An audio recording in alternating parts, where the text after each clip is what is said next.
internet movie reviewer and a filmmaker in and of himself. Steve Merlo is here on the show. How are you, sir?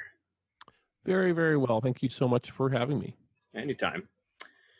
Merlo is currently the host of Merlo's Macabre Matinee, as well as Sawyer Massacre, which is a 60s Texas Chainsaw fan film set in just that, the 1960s. And you've always been an avid fan of film. When did you decide you're going to take that plunge and actually start doing some of it? That would be probably roughly 10 years ago, maybe not quite 10 years ago, but I was always kind of intrigued by film and had a quite a big interest. But in my 20s, I was I was a professional musician, and I could kind of committed to that, I guess you could say, and never really thought I would leave that until I was in my 30s. And I met my now wife, and I give her a lot of credit for my jump into film, because I would always tell her, I always wanted to kind of get into film and had all these ideas for movies and stuff like that. But just I had no experience, so, but she was somebody who pushed me into doing it. Just go ahead and try and do it, and make mistakes and fail as much as you have to fail, and I'll stand by you through it. And with that kind of motivation, it just made it easy for me to stick with it. Sure. So you're from British Columbia. What was your experience just growing up there? And embracing Canadian film. I grew up mostly in British Columbia. I did spend a little bit of time in Alberta. Well, that's just one province over. Very different provinces, though, I must say that. But I don't know. I had a pretty, I don't know if it'd be a normal childhood, but we moved around quite a bit. I got into music, started playing guitar at about 13 or 14 years old, and was really heavily inspired by the grunge bands of the 90s. And I just made music sort of my career. I joined a band when I was about 18, and we had those dreams to make it huge in the music industry. And of course, that never really happened. But I always loved music, and I did play music for a living for quite a while, and ran my own music school, and eventually, when that kind of slowed down for me, I decided that's when I wanted to get into film. Stellar. And would you say you just paced yourself pretty well? It just always just thinking of how you could do a film, be in, be out, spend, not too much time, spend right amount of money, and just get a good collaboration out of it every time, where you're just like, hey, we learned so much from each other working together. Yeah, for sure. When I first started, and believe it or not, the first thing I ever did was a Texas Chainsaw Massacre fan film, which I have a copy of somewhere. I don't know. I'll have to look for that. But, it was a learning experience. I'd never done it before, and it was my wife, and then it was other people that were in the local film industry, kind of pushed me into it and helped me out and gave me some notes here and there, and had a lot of people reading my scripts and stuff like that, and just making notes and just trying to be a better writer and then a better director. And I never went to film school, so I never really had that really hands-on learning, other than volunteering on other people's films and going from there. It was it's something you're always learning. You're constantly learning and constantly trying to get better at what you do. And I'm still learning. We're always learning. That's a good point, because you do need the right amount of encouragement, and you do got to see how thick your skin is to begin with. And at the same time, if this is becoming so much trouble, then it's just not going to be worth it in the long end. Yeah, and I've dealt with that. I mean, it's you do have to have thick skin because the chances are your first film is not going to be very good, especially if you didn't go to film school, and especially if you don't have resources or money or anything like that. The internet will keep being hostile. It will. Keep Oh yeah, having people I had say the my most share. tasteless things. My sister was so surprised at the people trolling her on TikTok. I'm like, that half the time those are bots, or that's their idea, is like just pick on anyone who looks like they're trying and giving a damn. Oh yeah. So I mean, you have to have thick skin, and there's a lot of people that can't take a lot of the criticisms that you'll get, and that those are people that are that don't make it. They don't get past the first film. They say, okay, I tried it, and maybe they tried a second time and still got all the criticism, and that was that was enough for them. Because it is a lot of work. You put your heart and soul into something, and if it doesn't turn out as good as you expect or as you want to be received, it's easy to get discouraged and quit and try something else. So I had to have thick skin. I always had to be learning, and there were moments, of course, when I was down from the criticism I got, but at the same time, I listened to it. At this, I didn't necessarily agree with you don't necessarily agree with everything, but you got to actually listen to it and think about it. It's does this person have a point? So. That's always kind of the way I've looked at it. Anytime I've had criticism, does this person have a point? And a lot of times I realize that they do. So I kind of go off of that, and you got to filter through the bullshit to get to the heart of it. It's like, okay, exactly, yeah. You don't like this kind of movie or that kind of thing, but one thing that is making sense to me, that is registering with me, is it didn't make any sense the way it was edited together. I'm like, okay, well, now I got to work on that. I better start it off differently. Exactly, yeah. Sometimes you can tell who only read the first page of your screenplay and just said it sucks. And it's like, okay, well, I don't know how much of that was you and not making an effort, or you legit were offended by it. But, that's nothing to go on unless you've read the whole thing. Exactly, yeah. I mean, I haven't really encountered too much of that, people that said they were going to read my screenplay and then they don't, but a little bit. But I did have a few people read screenplays of mine and give me notes and criticisms here and there, and and some of it is a matter of opinion. There is certain things that you're going to have hear as far as criticisms that are more of an opinion based thing, where they say, I think you should do this instead of that. And then, I'll consider it. I'll still listen to it and I'll still think about it, how well that fits. But, that many times I'll come back and say, no, I don't, it's not for me. It's not the way I wanted to go.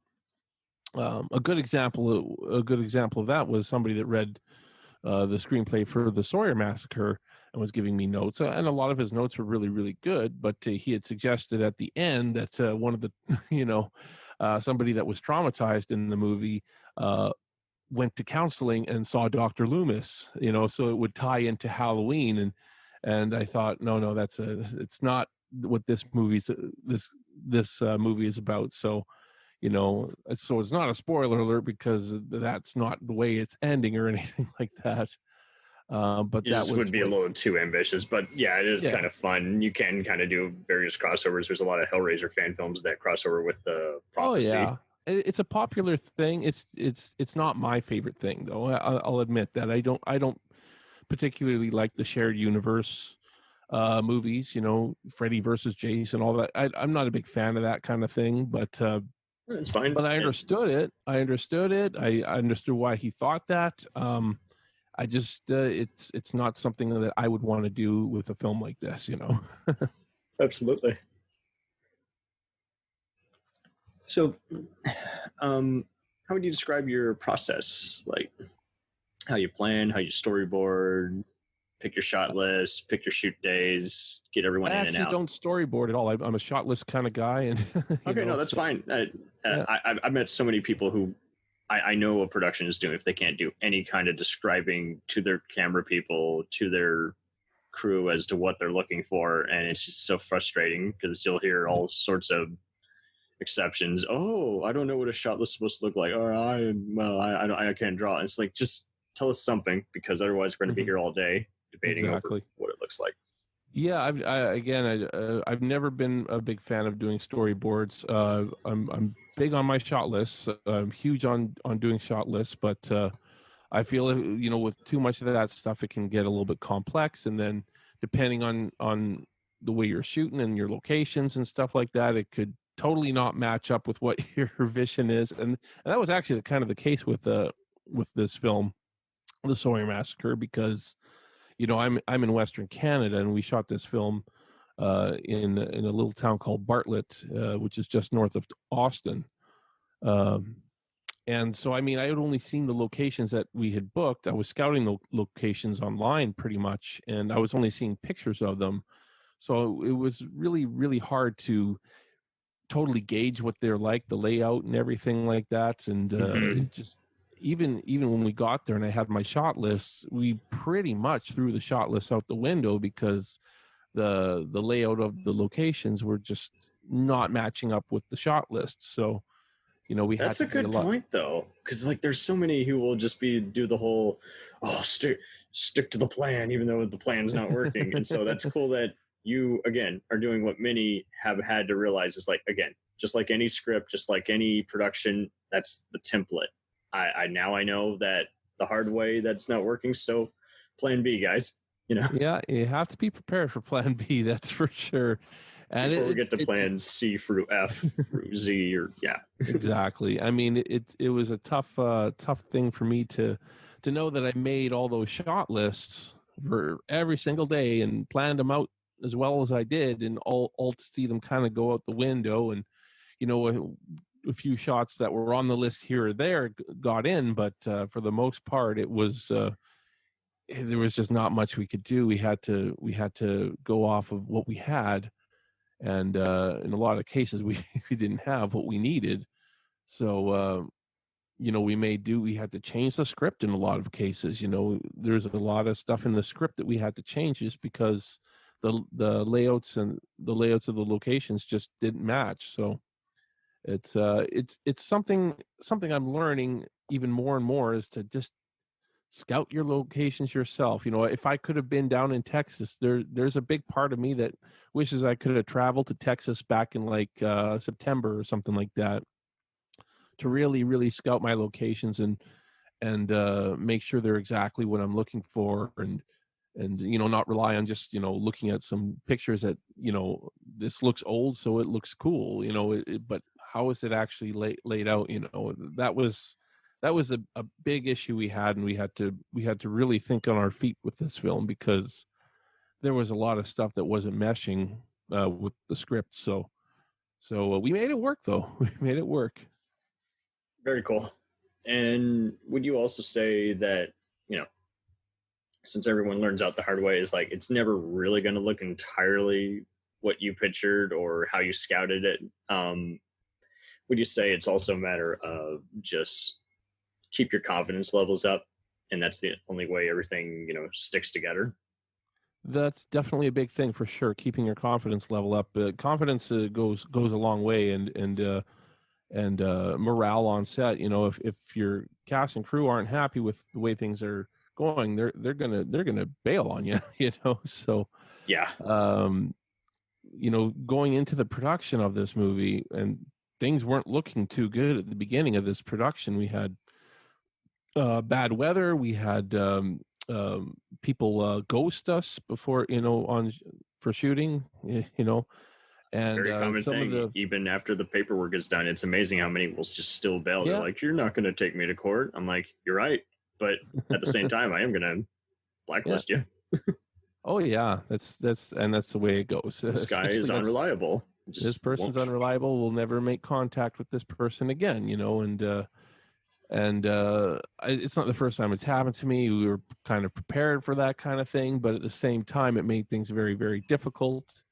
In the script, we needed 5 time period vehicles for the movie, and 3 of them did not make it. One of them ghosted us, and one of them died on us, and I don't know. And another one of them called and said that we can't make it, and I think one of them actually they said they wouldn't be able to do it because of the weather. Worried about getting rain on your car or something like that. I don't know. It was weird, but that's the way it happened. So we went from 5 vehicles to 2. I made some calls during the first day, and we got a third one, but we had to rewrite the script to only have 3 vehicles in the movie. And I think we did a good job thinking on our feet. Me and the director of photography had a lot of powwows, and how do we pull this off? And nice. I'm sure he hates me for a lot of this stuff, but I'm sure he doesn't hate me, but at the same time, I'm sure he wished it went smoother. That's for sure. But we made it through. That's what you do, and the cast and crew was great. If the cast and crew wasn't right on it, it could have been a totally different film that we shot. So I'm very grateful to all the amazing people that we filmed with, and that we made it happen, and turned out something as good as we have. So not perfect still, but there's still things I'm like, geez, I wish I got this and I wish I got that, but it's low budget filmmaking. At the end of the day, it's low budget filmmaking, and you're not going to get everything you want. What do you recommend when you do a cast and crew call for something like this? Because as we were mentioned before, when we were warming up, there's a lot of people who don't understand what a fan film is, and some of them are like, "Oh, you're going to get sued," because it's unofficial and not everyone's going to get paid and what have you. And so, how do you go about it? Do you often just do untitled, slasher tribute, or what would you recommend for people also trying to do fan films, since those are pretty popular and people are still doing them? Fan films, just make sure you put fan film in the title. Make sure that you put a disclaimer on your stuff. And I don't know. I mean, you're going to get cast and crew. People love being a part of fan films, and I think the fact that it's a fan film, a lot of times professional cast and crew will be willing to either lower their typical fees, or sometimes even go free. Do something for free. So I think that's always kind of the key when you're casting these fan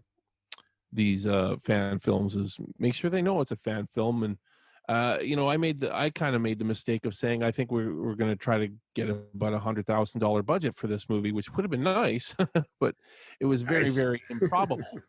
So when I was casting people, I was saying the expectation would be to pay you all $150 a day. If we could raise that kind of money, but that's not. It just wasn't very probable that we were going to raise $100K, and we didn't raise $100K. We didn't even raise half that. So I mean, some people I did have to pay $150 a day. Some people, were very accommodating, and I don't like not paying people though. So it's. I really hate not paying people. In fact, I think people are worth more than $150 a day. I think they're worth double that or triple that, but right. And I feel bad at the end of the day when I can't pay people. So I do my best to cover that, but you're not always so lucky, and that's just the way it goes sometimes. But it's why I'm still crowdfunding too. I'm hoping that we can hit our post-production goal and go beyond that, so I can pay some of these people a little bit more than, more than what they got. That's for sure.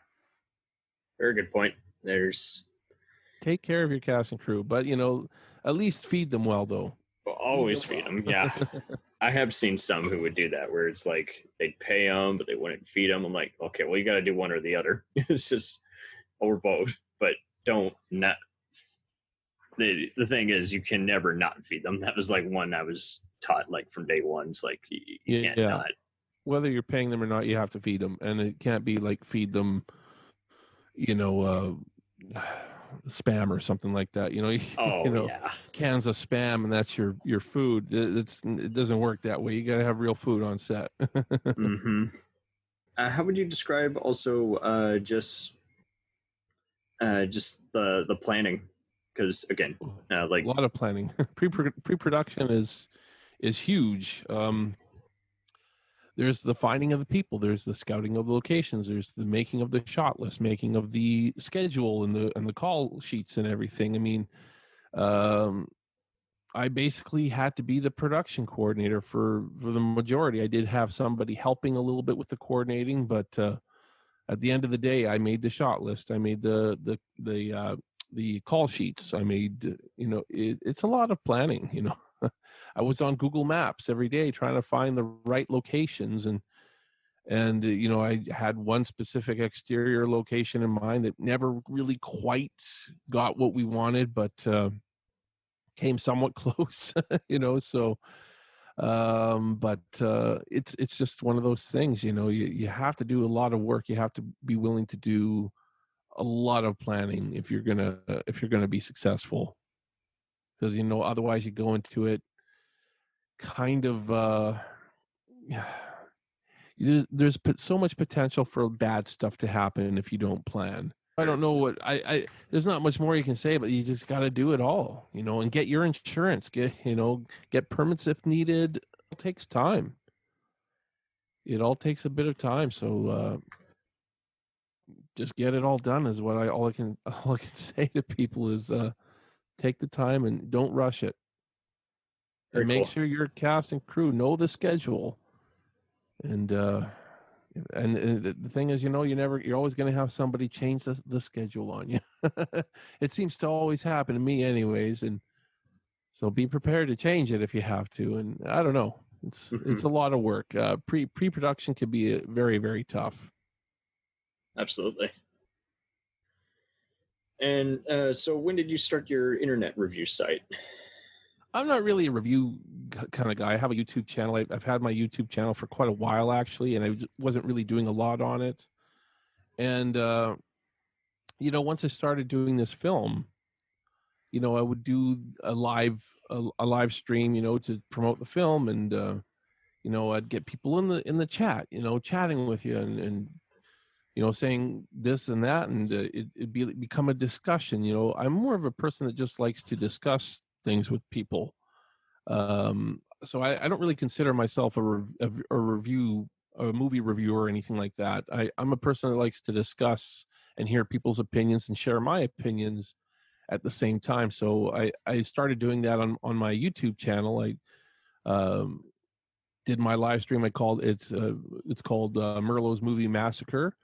Yep. And we do chat a little bit about my film on there as well, a lot. And I promote other indie filmmakers and indie artists of all sorts. And just, we pick a topic and I prepare my own opinions on certain things, whether it's a movie review or top 10 list or something like that, or, I just try to have fun with it. I'm doing it to have fun, and as long as it's fun and I have people that are there to chat with, I have fun doing it.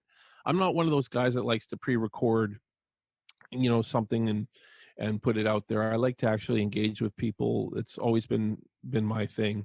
Every time I try to do a pre-recorded thing, it's I don't know.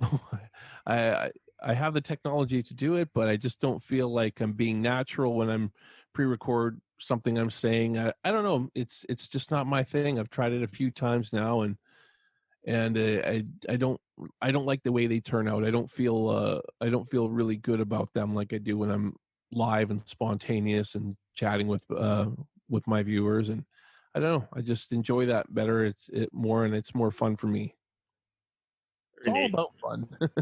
Right. I really don't make money doing it, that's for sure. I just I do it for fun, and it does help. I guess I do promote my film a little bit more every time I do it. So, right. Yeah. What have been your favorite topics to talk about?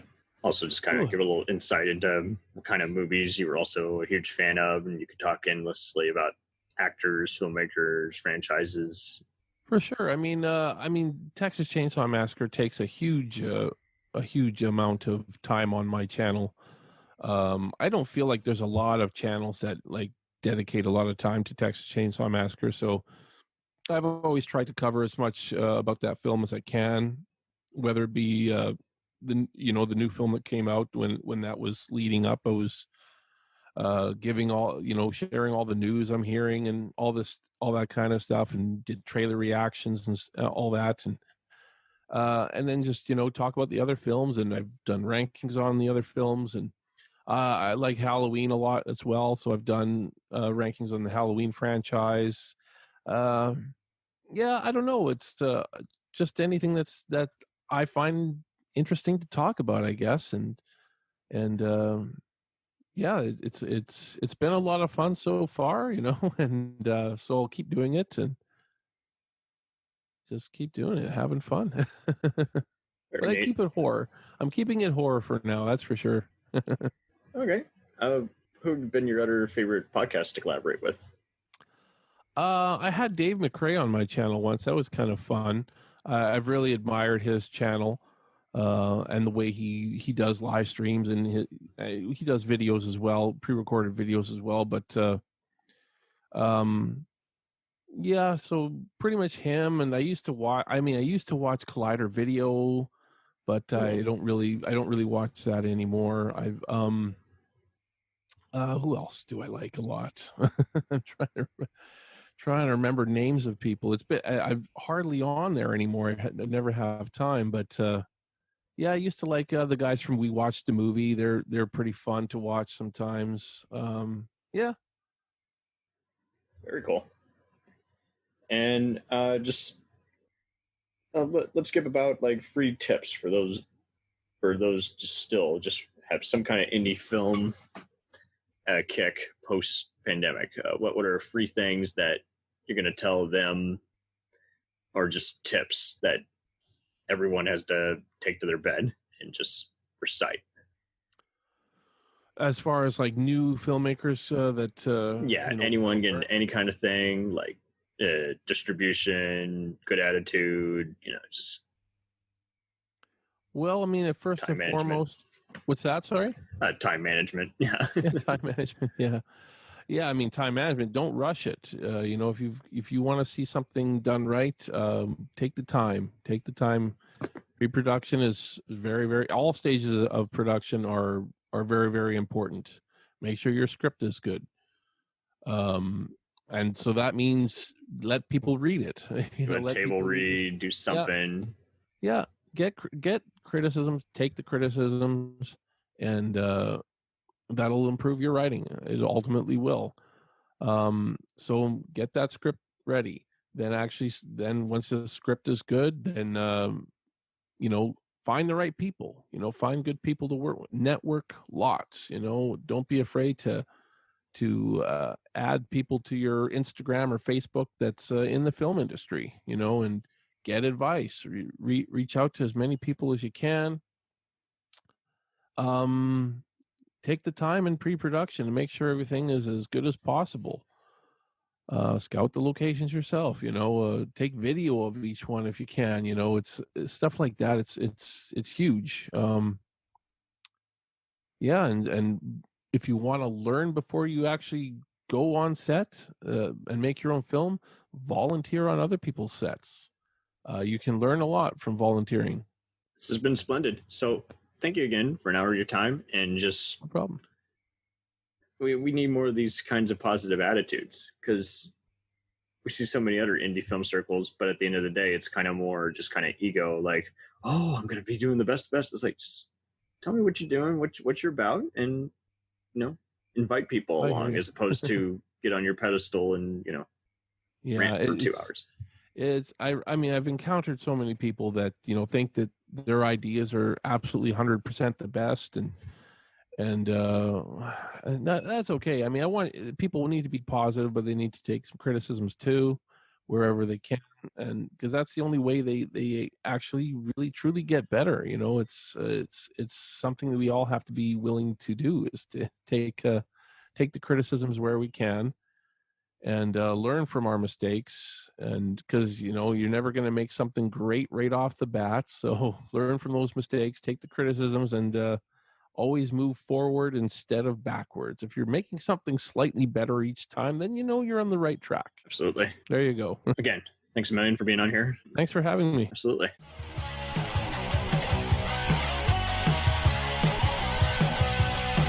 Follow us on the web on Facebook, Twitter, and Instagram. The podcast is available on Podbean, Spotify, iHeartRadio, Anchor, Apple, and anywhere else podcasts are available. Feel free to review our show and leave comments on any of those sites. Thanks a million for listening. It's a jacked up